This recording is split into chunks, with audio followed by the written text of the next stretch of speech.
Each season, summer, fall, and winter, spring, the Loft schedules a huge variety of writing classes. Today, I'm thrilled to introduce one of our teaching artists who specializes in nonfiction, Maria Burns Ortiz. Maria, could you introduce yourself and tell us how you got involved at the Loft? Yeah, hi. So I'm Maria Burns Ortiz. I am a former journalist, writer. I also now work in technology. Co-wrote a memoir called My Fight, Your Fight with Rhonda Rousey. And I got involved in the Loft. Honestly, it's very, I guess, 21st century-ish. I was in a Facebook group and someone posted about, hey, Loft is interested in looking for teaching artists. And I taught before actually at the university level. And I thought, well, that sounds really cool and fun. And so I submitted it and here I am now. I think this is my third time teaching. So, yeah. And as you mentioned, your experience is as a journalist and you're teaching a class that's about memoir. So could you talk a little bit about how you see those two aspects of creative nonfiction intersecting? Yeah. So, I spent the first, 10 plus years of my career working in journalism. And I was a writer there. And then when I had the opportunity to co-write a memoir, I thought, oh my gosh, I've never written something like this before. How do I do it? But the reality is a lot of it is the same, right? It's looking at how can you come up with engaging stories? What are the details that make it believable? In journalism, there's a lot about put your reader in the moment, show them, put them there. And I think that's really the key to effective memoir. I mean, it's not just this happened, then this happened, then this happened, but it's finding those moments and pulling them out and bringing them to life through your writing. And so I think there's so much overlap between the two. Is, you've got this chance to write about nonfiction journalism, and then memoir is taking that, but also making it very personal and looking at yourself that way. And sometimes, it's helpful to, we have all of these ideas and thoughts about things, but then when you, in a way, step out and look at it from a journalistic perspective, you see a lot of things that you can also bring into the piece. And in the process of co-writing a memoir, you really have to get into the person, in this case, Rhonda Rousey, the person who you're co-writing it, to get into their head and into like their experiences and really be able to put that down on a page. So I would just love to hear more about what that process was like for you. It was a lot of interviewing, right? And even things that I'd been around. So she's also my sister. And so, but I'd been around for a lot of things, but you think you see things, and this is a good example for memoir too. You think that you understand what happened in that moment, but then you start to ask a lot of questions, whether you're the writer writing about yourself or you're asking someone else, and you start asking questions about, well, what do I remember? What jumps out? What stands out? What was going through my head at that moment? And that shifts that from being reflective to being a lot more active, which is what you want in your writing, and to really combine the two through memoir. But I think a lot of it is asking questions. And I talk when I teach about memoir about basically interviewing yourself sometimes, instead of sitting here, and there's a lot of value in just writing and kind of free writing and that kind of stuff, but then taking a step back and thinking, okay, what are the key questions? What would I ask? What do I want to know? And then sometimes even jotting it down and asking yourself, because I think those are really important things that we sometimes forget about. That, memoir isn't just, and I think sometimes people think memoir is just sitting down and writing and having all of these ideas and going, but a lot of it's figuring it out as you go and thinking, okay, I thought that was the moment that I wanted to look at, but why? And understanding that and pulling that together. And so you're talking a little bit about the creative process of writing a memoir, but breaking it down into something more concrete. What do you hope that students are going to take away from this class?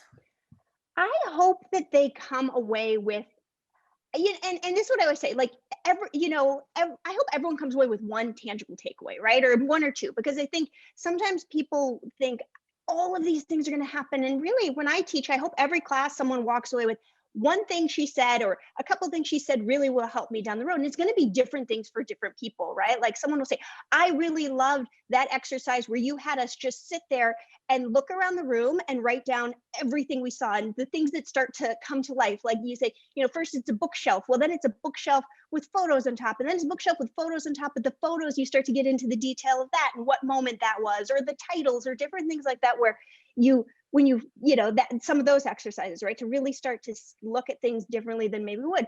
Other people say, I really liked the examples of the reading and how we connected those then through themes, how two completely different authors' works actually were very reflective if you look at style or you look at things like that. And so different things, I try and mix it up when I'm teaching, right? So I do where I talk and and I try and keep it animated and excited, but like almost a PowerPoint.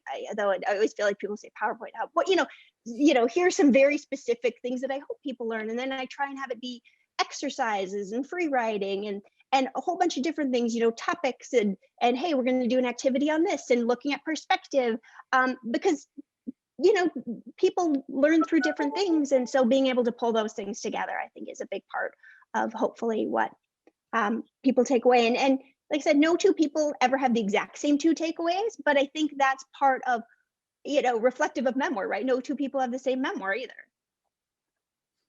And one of the difficulties of writing any sort of creative nonfiction, but especially narrative creative nonfiction based on your own life, is that people can very easily not see what isn't on the page, right? It's their life, and so they're so familiar with it that it can be hard to actually get down a more objective story when you're so caught up in the subjective. So I'm curious about how, especially given your journalism background, how you help bring that objective eye into the classroom for your students. Well, one of the, and I'm going to probably mess it up, but Sonia Sotomayor, one of the quotes that I use is she talks about, one of the things about memoir is that it's not completely subjective, or that it's not completely objective. It is subjective, right? Like, it just depends. Like, and one of the things in journalism that we were always taught is, there's three versions of what happened: my version, your version, and the truth. And the thing with memoir is, as long as you're very open about it, memoir is your story, right? Or it's my story. And so I think that is something that there's some flexibility there, but I do think people want to know it has to be believable. And so the ways that you can engage other people around that, and it is a challenge, and so what I always tell people is, it's not going to be completely unbiased, and it doesn't have to be, but look at it not just from here's me telling my story, but also what do you want the readers to take away from it, right? And maybe you just want to sit there and you want to write your own story for yourself, and that's completely fine too. And so a lot of it is thinking about what is your audience going to be looking for and trying to not write for your audience, but write with them in mind. Turning questions back to your experience a little bit more, what is it that initially drew you to writing? Oh, I don't know. I guess, it's one of those where you go back how many years, right? Like, I remember writing in second grade that I was going to be a writer. What I liked about it is just the creativity, right? The way that you can, and as I got more into it, in the beginning, it's just kind of fun making up stories, but really the way that you can take words, and I don't know, I think it's like, I want to say it's like, the way you can pull different words together and make different things happen and bring people into moments. Like, I have no art skills. Like, I can't paint. I can't do any of those. I cannot draw to save my life. I can't do any of those things, but to be able to create scenes, to take things that, you witness or you see, or you only imagine, any of those things, and to put them into something that other people can consume and be there with you, I think that is like magical. And how do you see writing being part of cultural conversations?